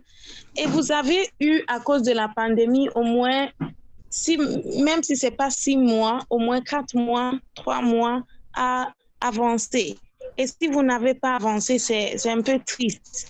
Et j'espère que pour les autres, quand même, vous savez, quand on vous demande de présenter ici, moi, lorsque je faisais mon master, on faisait aussi des séminaires et des doctorats présentaient, les maîtrisards présentaient, et c'était vraiment de dire, je suis en train de faire ceci, mais je suis bloqué ici, que pensez-vous? Et puis le collègue propose des solutions. Ce n'est pas une formule qu'il faut venir avec des slides et puis ne rien dire. Mais de nous dire que lorsque j'ai lu ceci, j'ai regardé aussi ça, mais je ne vois pas le lien entre ce que j'ai lu et la théorie. Qu'en pensez-vous? Quelle proposition? Ça, c'est graduate seminar. C'est entre vous, collègues. Et c'est là où il faut être franche. Il faut parler de ces difficultés. Il faut parler de là où vous êtes bloqué. et puis les gens peuvent vous donner des astuces et des pistes. Mais si, ça c'est Anthony, c'est parce que vous avez présenté, mais ce que je dis c'est pour tout le monde, hein. C'est que ici c'est l'occasion pour vous d'avoir l'avis de vos collègues, des suggestions, pour qu'on voit que vous êtes en train de faire quelque chose quand même. Mais j'ai l'impression que vous attendez et puis Dr. Kaiser dit, cette semaine, c'est vous qui allez présenter. Alors, vous allez chercher vos diapos il y a 5, 6, 8 mois et puis vous ajoutez 1 ou 2 autres diapos et vous venez présenter. Mais si vous faites cela, c'est vous-même qui ne veut pas aller de l'avant parce qu'il n'y aura rien de nouveau qui va prêter à la critique, qui va prêter à la discussion, qui va prêter aux commentaires de vos collègues. Alors, s'il vous plaît, prenez cela au sérieux. Alors, deuxième chose que je voulais dire, en écoutant vos travaux antérieurs, je me demandais, parce que votre titre dit « Les femmes en période de guerre » dans ces 2 ouvrages. Mais je ne connais pas les autres tests que vous avez cités, mais je connais le test de Maria Maba, par exemple. Vous parlez d'une femme qui est devenue veuve suite à la mort de son mari. Mais je me demandais si on ne pourrait pas voir ce qui se passe s'il n'y a pas, par exemple, vous allez discuter de ces 2, la mettre auto et puis, je ne sais pas, je ne me rappelle plus, sometime in April. Est-ce que ce n'aurait pas été plus intéressant, par exemple, je ne suis pas littéraire, donc pardonnez-moi si ce que je dis, ce n'est pas bon, mais de nous montrer comment, par exemple, les femmes ou les hommes sont décrits en période de guerre dans d'autres textes littéraires, soit africains, soit pas africains, mais si vous nous montrez les femmes, on parle de la mort de leur mari, c'est vraiment difficile après de voir en quoi ça a un rapport avec la femme en période de guerre. Donc, je me demande si ça n'aurait pas été plus intéressant, mais je ne suis pas littéraire, donc peut-être ceux qui sont littéraires peuvent dire quelque chose. Et tu dis, excusez-moi de vous couper la parole, ce que vous dites est nettement vrai, parce qu'il parle de femmes en contexte de guerre, mais dans son travail, je ne vois même pas, il a juste brossé qu'il y a des moments où il y a des pays qui ont traversé la guerre, comme le Rwanda, la Côte d'Ivoire, mais en dehors de ça, je ne vois plus encore des traces de guerre même dans son travail. C'est-à-dire que il a mis, c'est comme s'il met le titre d'un film et puis il nous montre un autre film.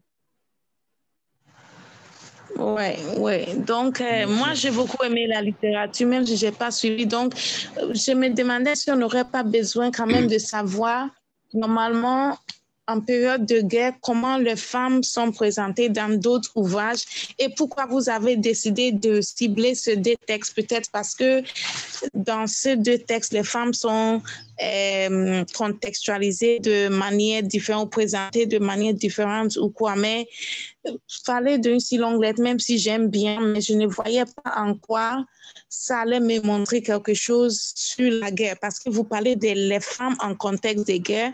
Donc, je m'attendais à avoir beaucoup plus de cela dans des textes que vous allez choisir comme travaux antérieurs. Même si, par exemple, vous dites que c'est peut-être des textes de la littérature française ou la littérature antillaise, mais on voit toujours qu'il y a ce contexte de guerre et peut-être que les femmes dans ces contextes sont représentées de manière différente. C'est pourquoi vous avez choisi ces 2 textes pour nous montrer l'autre possibilité, etc. Donc, voilà quoi. Je ne sais pas si vous voulez répondre, mais en tant qu'amateur, c'est ce que j'ai observé.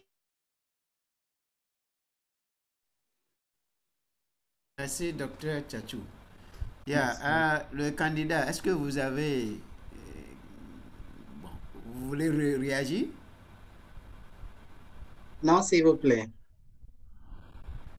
Il ne faut pas seulement dire non. Hein. Peut-être que il faut expliquer. Peut-être que vous avez expliqué quelque chose que nous n'avons pas compris. Il faut expliquer. Il ne faut pas seulement dire non. Le travail, c'est le vôtre. Oui. Mais ici, j'aimerais montrer les femmes africaines en situation difficile. En situation difficile, Oui. mais vous avez choisi les contextes de guerre. Oui. Et est-ce que c'est le contexte de guerre? Le contexte de guerre, et pourquoi vous avez choisi le contexte de guerre? Parce que le test du corpus parle d'une guerre. Donc là, vous vous dites que en situation difficile, Oui. et vous avez choisi contexte de guerre. Donc, il faut présenter, démontrer vraiment que les femmes en contexte de guerre, oui. c'est ce qui se passe. D'accord. Mais si vous dites situation difficile, c'est autre chose que situation de guerre. OK. Situation de guerre fait partie, fait partie de la situation difficile. Non. Et je ne sais pas si vous me comprenez. Oui, je comprends. Oui. Parce que les Mariama Ba, les choses comme ça, là, bon, comme Echodi a dit, ce n'est pas le contexte de guerre, mais il y a contexte difficile, situation difficile. Donc, il faut faire attention. D'accord. OK. D'autres réactions, Dr. Do? Dr. Do? Dr. Do? OK, Dr. Tchachou, oui? Oui, mon micro était fermé. Ah, Dr. Do? Oui. D'autres réactions? Oh non, ça va, ça va. Ce qui est sûr, il a tout intérêt à revoir son travail. Et puis, ça dit que s'il a parlé de... Parce que quand on l'écoute, c'est comme s'il parlait de l'image ou bien la représentation de la femme ou bien le regard des écrivains sur l'image de la femme africaine dans leur corpus. Mais là, et puis il a beaucoup parlé de Sambène Ousmane, bon, par rapport aux travaux antérieurs, mais même les auteurs concernés ici, il ne les a pas évoqués. Oui. Oui. Exploité, donc, oui. Voilà, ça veut dire que il a parlé ici, il parle de Gustave Akapo et puis de Raoul Peck, mais quand il présentait son travail, il parlait beaucoup de Sambène Ousmane et puis de Mongo Betty par rapport aux travaux antérieurs. Donc, on n'a même pas vu qu'est-ce que Gustave Akapo dit de la femme en contexte de guerre. Qu'est-ce que Raoul Peck dit par rapport à la femme en contexte de guerre. Mais il s'est contenté de parler de Mariama Ba. Mariama Ba a écrit une si longue lettre. Mais bon, qu'est-ce que Mariama Ba vient faire ici? Je ne sais pas. Parce que là, les deux auteurs, ce sont des hommes. Mais là, Mariama Ba vient. Bon, ça dit que ça nous a carrément mélangé. Donc, il doit soit revoir, parce que s'il doit travailler dans le sens qu'il a évoqué tout à l'heure, il doit revoir son sujet. Et s'il ne doit pas revoir son sujet, il doit revenir à son sujet. OK. Voilà. Merci. OK, merci. Merci bien, docteur Dio. Donc, nous voilà à la fin. Mais le mois prochain, chers collègues, écoutez bien les noms. Hein. Le mois prochain, OK, Rachidi, Rukia, Sefako et Timothy.